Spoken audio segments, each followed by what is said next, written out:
Okay, so we'll jump onto Davinci Resolve. And so with Davinci Resolve, reasonably well versed in it, but it's not like Photoshop or Lightroom where I've been using it for, literally decades.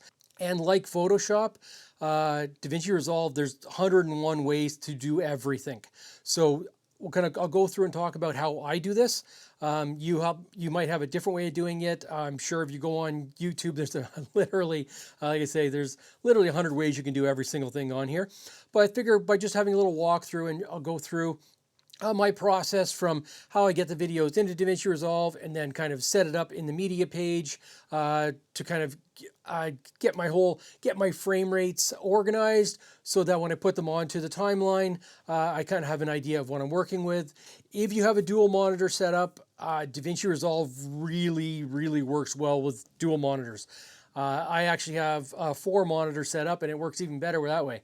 Because with a single monitor, Davinci is really compressed, can be quite tight, trying to find what you're looking for. So if you've got a dual monitor setup, this will hopefully make it will help you. And if you don't, you'll probably want to buy a dual monitor after watching this. Okay, right on. Let's jump on the Davinci Resolve, and we'll go through how I do slow motion videos and how I handle the media to place it on the timeline correctly. So when we get into Resolve, we're going to open it up here.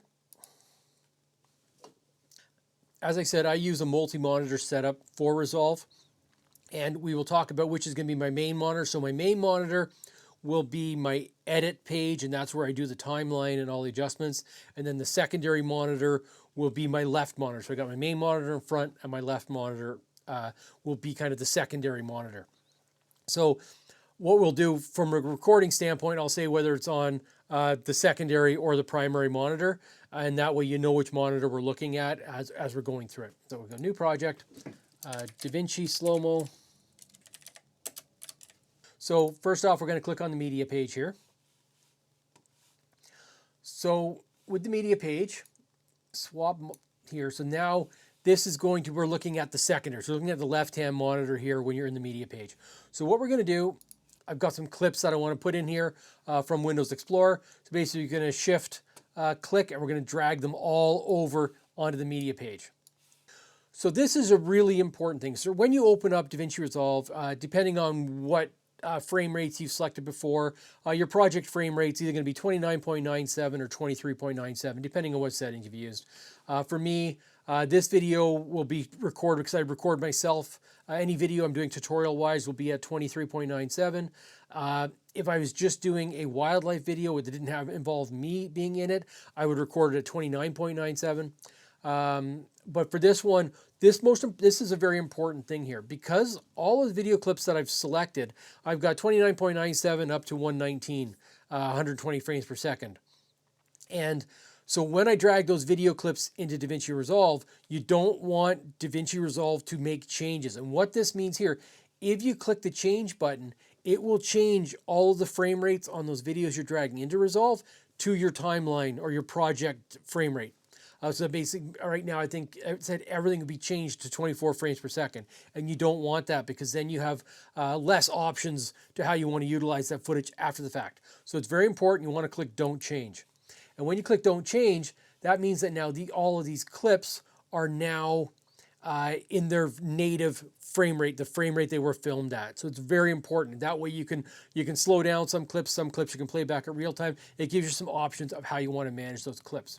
So first off, what we're going to do, I like to create bins based on the frame rate. So that way it allows me to organize those clips into different bins, and it makes it a lot easier to, when you're trying to build out your video and you build out your timeline, you know when you're selecting clips what they were recorded at. So whether you're looking at a real-time video clip or something that you want to slow down or really slow down if it's 120 frames per second. So first off, what I'll do, we go over on the right-hand side here, we're going to select New Bin. First bin we're going to do is going to be 30 frames per second. Next, we're going to do 60 frames per second. And we're going to do 120 frames per second. So the 30 frames per second timeline, we're not going to have any slowdown options for that, so that's going to be fine as that one is. But the 60 is the one timeline, especially where you will want to have utilize some of that footage at real time. If you watched the previous video where we discuss my frame rates and how I pick them, this will really help you, especially like I said with that 60. Sometimes you have real time playback, sometimes you're going to slow motion it. So what I'd like to do here is I will create a new bin, and I will call that 60 frames per second slow motion. And we'll also do it for the 120 frames per second. Little less, you'll utilize that one a lot less, but sometimes if you have a static subject or if you have a video clip where you recorded it at 120 frames per second, but there's no movement, there's very little movement in the video, you can play it back at real time and it looks fine. So it is sometimes useful to have some of that. So I will often just make that. This way, like I said, in these bins, when I'm starting out, building my video out, I've kind of organized the clips into their frames per second. So I know it gives me a good starting point for putting them on the timeline. I know what speed I'm going to be using. And we're going to call this one 120 frames per second slow-mo. So I'm going to switch over to the edit page now. From the edit page, you have great access to the media page when you're using a 2-monitor setup. And I really like that it'll be easier to show you. So let me just click on that. So we're going to switch over to the edit page. So right now, this is the secondary monitor we're looking at. So this is my left-hand monitor normally. And then if I swap them around, this is the edit page normally. So, okay, so let's just change these back around. If you've got the edit page as your main monitor, this is what's going to show on your left-hand monitor, just to clarify. Okay, so one of the nice things up top here, you see metadata. This one actually, it took me a while to find, and once it's like, oh, okay, once I found it, made things a lot easier. So you can see I've still got access to the bins over here, still showing the bins. So if you click on a video, under metadata, you can see the frames per second. So over here, you can see it's 29.97 frames per second. This one is 120 frames per second, 120 frames per second, 120, 120. And you can see the different frame rates showing over here.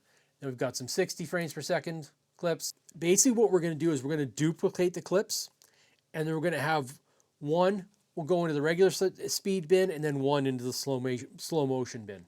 Okay, so first off, the 30 frames per second, we can just drag that off to 30 frames per second. The 120, we'll just move these over really quick into the respective bins. Be careful that you're actually on the clip itself, because sometimes if the mouse hovers in between, it will show the frame rate of the timeline. So just make sure you're actually selected on the clip that you're looking for.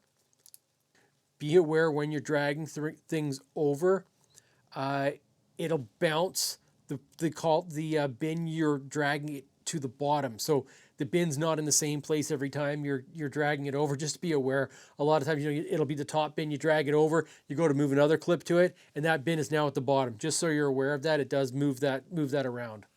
There's probably a setting somewhere in there to stop that, but yeah, it's odd when by default it does that. Just to be aware. So now we'll take a look at the 60 frames per second video clips. So what I like to do, select them all. We right click, and we're going to duplicate the clips. So when you do this now, you basically you just duplicated the clip within Davinci Resolve. It doesn't duplicate it on your hard drive. It just creates a duplicate copy in Resolve. So we're going to select the copy. And what we're going to do here, this is how we're going to slow it down. So the regular clips are at 60 frames per second. We're going to drag these ones into the slow motion. So now you can see there's no copied ones there. These are the 4 copies. We're going to select all 4 of them. We're going to right click on them, and then we're going to click on Clip Attributes. So under Clip Attributes, now at the very top you see video frame rate. Because I'm recording myself at 24 frames per second at 23.97. That's going to be the timeline that we're going to put these onto. It does give you that a little bit extra slow motion. So if you want a little bit slower kind of video playback, going to a 24 frames per second timeline will allow you to slow things down a little bit more than if you're going to a 30 frames per second timeline. Okay, so again, we go click on clip attributes. You go to video frame rate, and we're going to change this to 23.976. And we're going to hit OK. So what this has done is it's taken your 60 frames per second video and it's stretched it out to 23.97 frames per second. So what that basically is, you've got your 60 frames are now being played back much slower over that 23.97. No frames have been dropped. 60 frames per second portion is now stretched out over 2.5 seconds. Okay, does that make sense? So say if it was 30 frames per second and 60, I probably should be doing it at that. It'd be easier to explain. But that 30 frames per second, that 60 frames is just stretched out over 2 seconds. So that's all it does. It's basically playing every frame just stretched out a little bit. So that's what we're doing when we change the clip attributes. And so what's nice now though is we still have the original footage at 60 frames per second. So if we want to play some of these clips back at real time, we've got them in the original bin. And then if we want to play them back in slow motion, we've also got them in the slow motion bin. So we've got both clips and both speeds here. So we've got access to both for the timeline. If you don't do this, once you made the change, you've got to change things back and forth. And this I found, there's just a lot of situations where I like to have the real-time clip as well as the slow motion clip for the timeline. And this is one way to kind of help to sort it out so you've got both at your fingertips, nice and simple. So the same thing, we're gonna go to the 120 frames per second. Control or shift click on all of them, select them all. We're going to right click and we're going to go duplicate clips. Said with 120, it's less of an issue. You're generally not going to be playing back at real time with 120, but I think it's a good practice. Makes it a little bit easier to go through your files. You know exactly what you're looking for. So duplicate clips. We're going to select all the copies and we're going to drag those into the slow motion bin. So you see that there's no copy files, and we've got a combination of MOV and NEV. So we've got Nikon RAW along with H.265. We've got a combo of both in this video clip. So like I said, the frames per second is not going to matter, and also the file type isn't going to matter when you're doing it this way. So we're going to select on these, okay, and then we're going to do clip attributes again. So clip attributes here, we can see it's 120 frames per second, or the 119.88. And we're going to switch this one to 23.9 seconds. So this is now, when we do this, we're stretching out that over, it's a 5 times slow motion. If you were putting this onto a 30 frames per second timeline, it would be a 4 times slow motion. This is kind of a great way of doing it compared to doing slow motion in the camera. It gives you a lot more options of how you're going to play it back in Davinci Resolve. So we're going to hit 23.976, hit OK. So now we're going to swap the monitors around. We're going to go back to the edit page, and then we'll kind of show you how I put these on the timeline and kind of give you a comparison of how they. So when I drag the 230 frames per second clips straight onto the timeline, so this is going to be putting it onto the 24 frames per second timeline. So Davinci Resolve, so basically it deletes 6 frames every second. I find it works quite well. It looks really good. If you were doing specific, for my uses, I think the footage looks great. If you were doing it from a very high quality production, you would ideally want to have 30 frames per second put onto a 30 frames per second timeline, or 24 frames per second put on a 24 frames per second timeline. For my uses, I like the options where I could slow this 30 down a little bit, putting it onto a 24, and I don't find that the drop frames really hurt the footage at all. I think it still looks great. Like I said, your mileage may differ. You might, if you're super picky, then yes, you might want to put do your timelines at the same frame rate as the footage you shot. But that, like I said, that'll depend on your needs.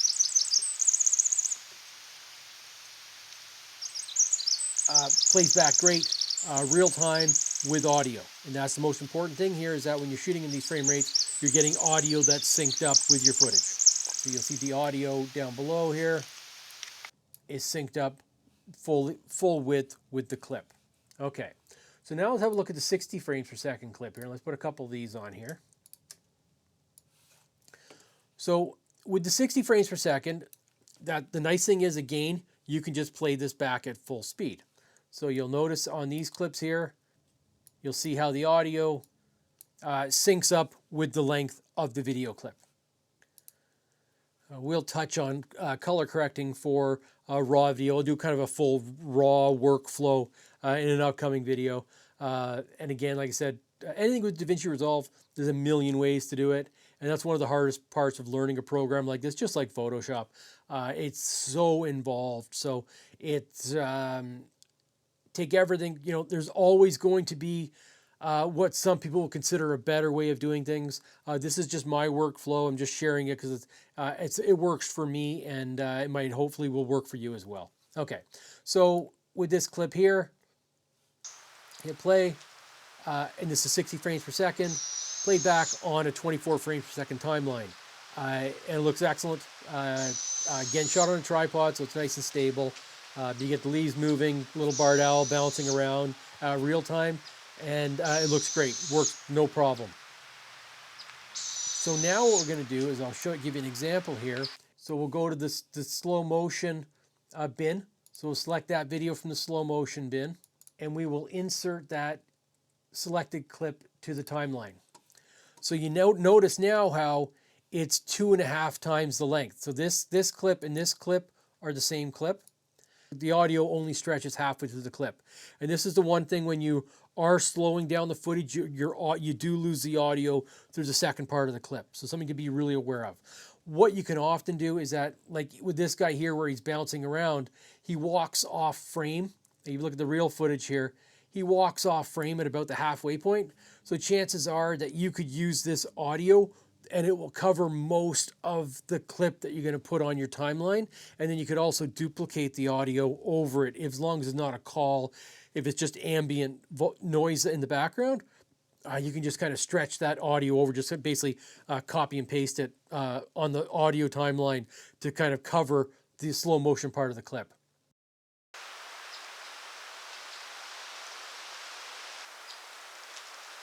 So now this is a slow motion version. This is the 60 frames that's been slowed down to 24.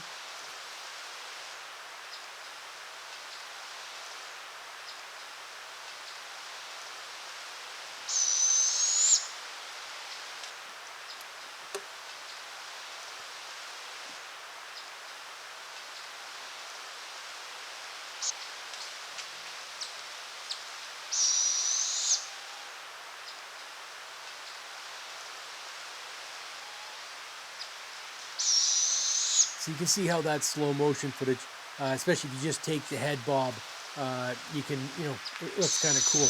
But this is a situation where when you look at the real speed,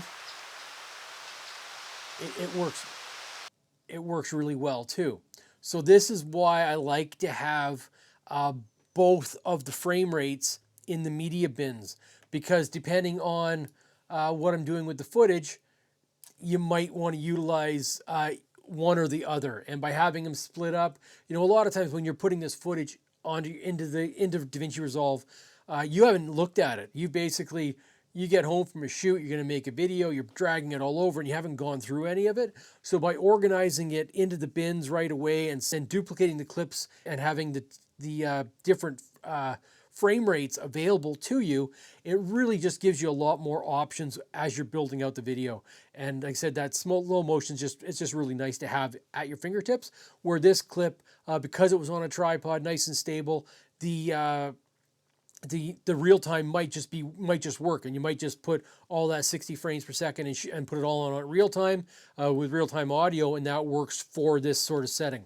So now let's have a look at some 120 frames per second footage here. So these are the 120 frames per second at real time, and 120 frames per second at real time. The problem is Davinci Resolve is basically taking that 120 frames per second and making it 24 frames per second. 4 out of every 5 frames are dropped. So you only have 1 frame out of every 5.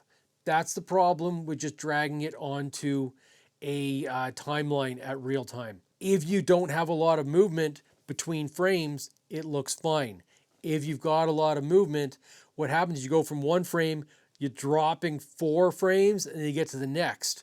And so you end up with a stuttering in the motion. And you will also get that if you're shooting at a high shutter speed when you're shooting video, but in this situation, it's not that. So you end up with quite a stuttery video if there's any movement, so it's less than ideal. You'll notice it a lot if we look at this goal shot here, for example.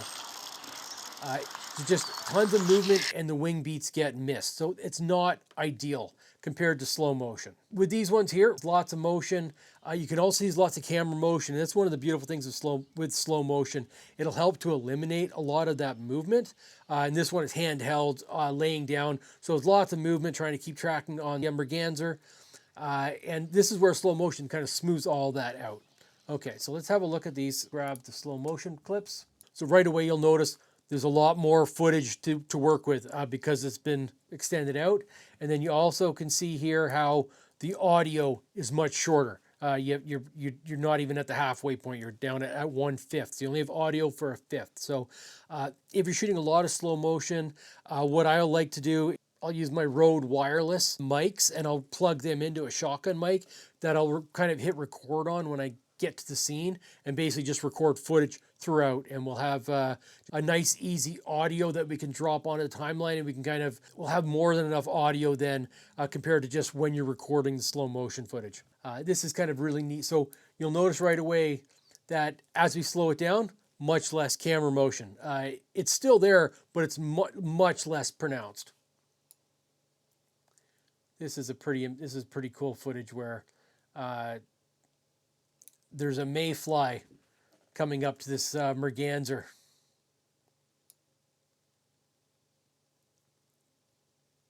It's actually some of my favorites. This is early on getting the Z8, and I didn't notice it when I was recording it, and yeah, it's pretty excellent, pretty cool footage.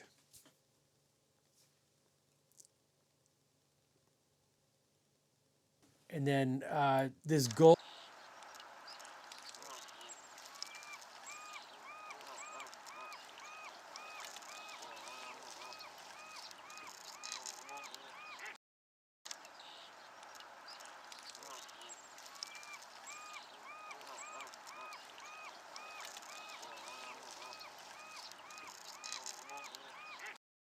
And this one here is actually a really fun clip that gives you a really good idea of how much that slow motion can just be really neat. This is just a really simple clip of a Canada goose walking by. I have my camera on the beach, nice and low to the ground.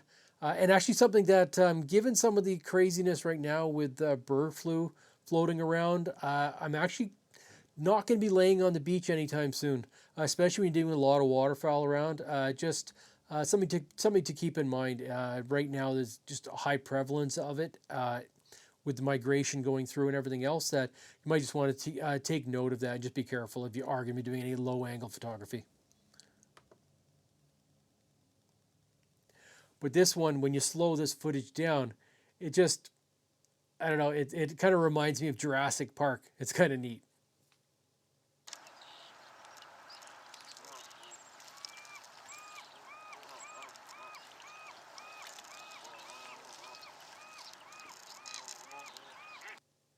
Like I said, if we look at that clip at real time,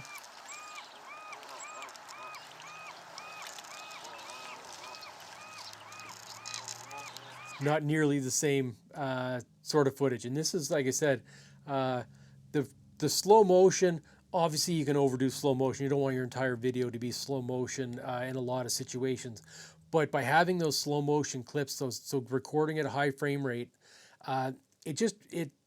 you can really kind of use it to our artistic advantage, and something like that where it's just a quick clip of a Canada goose walking into the water. Once it slows down, it really adds, it looks pretty neat. If we look at an osprey video clip here, so you see at real time, and then also the wing beats, everything is a little bit off.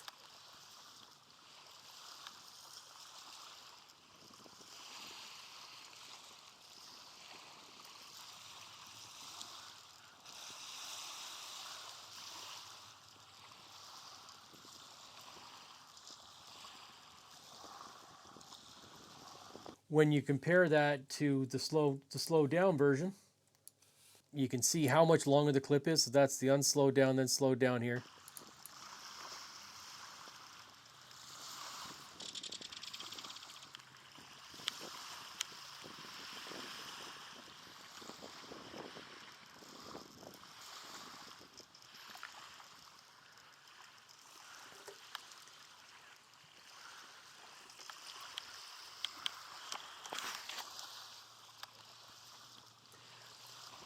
It's interesting. You can actually, if you look at the background, you can see how much atmospherics were going on this day.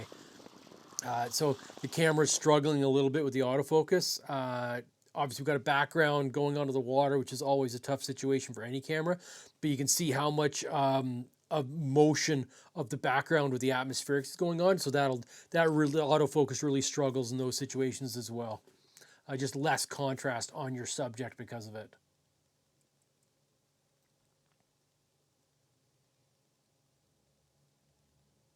You'll see kind of as the camera's in and out of focus. So with the slow motion, at the end of this, we'll put together a bit of an edited clip of all the footage in slow motion, and you'll kind of see how just because you've got a lot of footage to work with, every time the camera drops focus, you can cut it and edit it and clip it, and you've got enough footage when it's stretched out to put together a nice, useful video clip.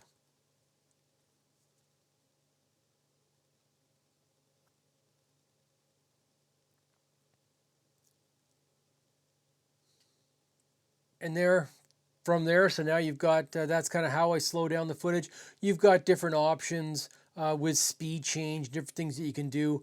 Slow footage down on the timeline. That's where a 60 frames per second would work well. When you put it onto the timeline, you can then slow it down or speed it up using the speed change. But a lot of times I will typically, with wildlife, I tend to put the entire clip at a certain speed onto the timeline, but depending on what you're trying to do with it, your usage will definitely differ from mine. But yeah, and then it's just basically you deliver at the frame rate, you deliver the clip from there. So yeah, that's just that's a quick video on how I slow down the footage and kind of using clip attributes to change the frame rate in Davinci Resolve when I'm dealing with wildlife footage. Thanks for joining me. Until next time, we'll see you out there. Take care.